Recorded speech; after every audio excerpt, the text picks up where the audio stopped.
திருமண வாழ்க்கை கசந்து போய்விட்டதா சகோதரி?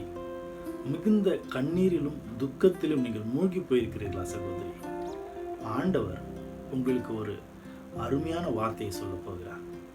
இன்னும் 15 நாட்களுக்குள் உங்களுக்கு ஒரு அற்புதமான செய்தி உங்களை தேடி வரப்போகிறது. ஆம், தேவன் உங்கள் கண்ணீர் அனைத்தையும் துடைத்து உங்கள் வாழ்க்கையில் மிகப்பெரிய சந்தோஷத்தை கொடுக்க போகிறார்.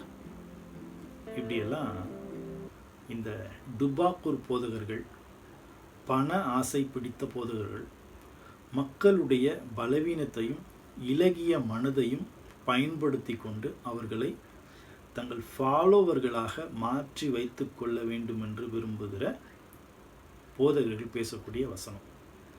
தேவன் ஒரு காலத்திலையும் யார்கிட்டையும் போய் இப்படி ஒழிஞ்செல்லாம் பேச மாட்டார். தேவன் ஸ்ட்ரெயிட் ஃபார்வர்டு. உங்கள் கல்யாண வாழ்க்கை கசந்து போச்சுன்னா அதுக்கு நீங்கள் தான் பொறுப்பு. ஏன், நீங்கள் கல்யாணம் பண்ணுறதுக்கு முன்னாடி எதன் அடிப்படையில் உங்களுடைய வாழ்க்கை துணையை தேடி எடுத்தீங்க? உங்கள் வாழ்க்கை துணை வேத வசனத்துக்கும் தேவனுக்கும் இம்பார்ட்டன்ட் கொடுக்குற நபராக இருக்கிறாரான்னு நீங்கள் பார்த்தீங்களா?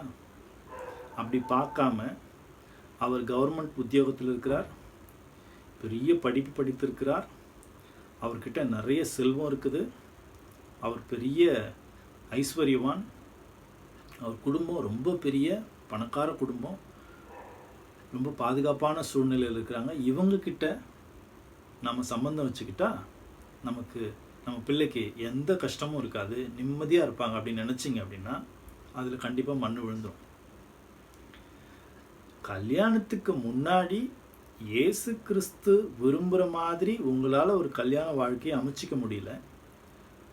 உங்கள் இச்சையில் போய் நீங்கள் விழுந்ததுக்கப்புறம், உங்கள் பண ஆசையில் உங்கள் வாழ்க்கையை அமைச்சிக்கிட்டதுக்கப்புறம் அதில் ஒரு பிரச்சனை வந்து நீங்கள் ஜெபம் பண்ணும்போது இப்போ நீங்கள் விரும்புகிற மாதிரி அந்த வாழ்க்கையை தேவன் மாற்றணுமா?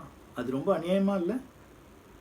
அப்போது ஒரு சிக்கல் உங்கள் குடும்பத்தில் உங்கள் வாழ்க்கையில் வந்துருச்சு அப்படின்னா அதை எப்படி தான் எடுக்கணும்னா வேத வசனத்தின் வழியாக தான் எடுக்கணும். உங்கள் 2 பேருக்குள்ள எந்த பிரச்சனையாக இருந்தாலும் நீங்கள் 2 பேரும் உட்காந்து பேசணும். வேறு வழியே இல்லை. கசப்பாக தான் இருக்கும், எரிச்சலாக தான் இருக்கும், பேச முடியாமல் தான் இருக்கும். விட்டு கொடுக்கணும், பொறுமையோட சகிக்கணும். அப்படி இல்லைன்னா அந்த வாழ்க்கையை ரீஸ்டார்ட் பண்ண முடியாது. ஏன்னா வேதம் கணவனும் மனைவியும் ஒருத்தர் சேர்ந்ததுக்கப்புறம் அவங்க எக்காரணம் பண்ண பிரியக்கூடாது அப்படின்னு தான் சொல்லுது.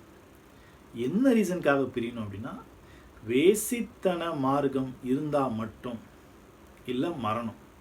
இந்த 2 தவிர்த்து நீங்கள் 2 பேரும் எக்காரணம் கொண்டு பிரியக்கூடாது. எந்த ஒரு காரணம் உங்களுக்குள்ள பிரிவை உண்டாக்குனாலும் அந்த காரணத்தை ஒருத்தருக்கு ஒருத்தர் விட்டு கொடுத்து மனம் விட்டு பேசி, ஆமாம் நான் இதை பார்த்து தான் ஏமாந்துட்டேன், இந்த விஷயத்துக்கு தான் கல்யாணம் பண்ணேன் அப்படின்னு ஒத்துக்கிட்டு அதை பேசி தேவனுக்குள்ளே ஜெபம் பண்ணி ஒருத்தர் மன்னித்து இறங்கி போனால் மட்டும்தான் வாழ்க்கையிலுக்கு பிரச்சனை மாறும்.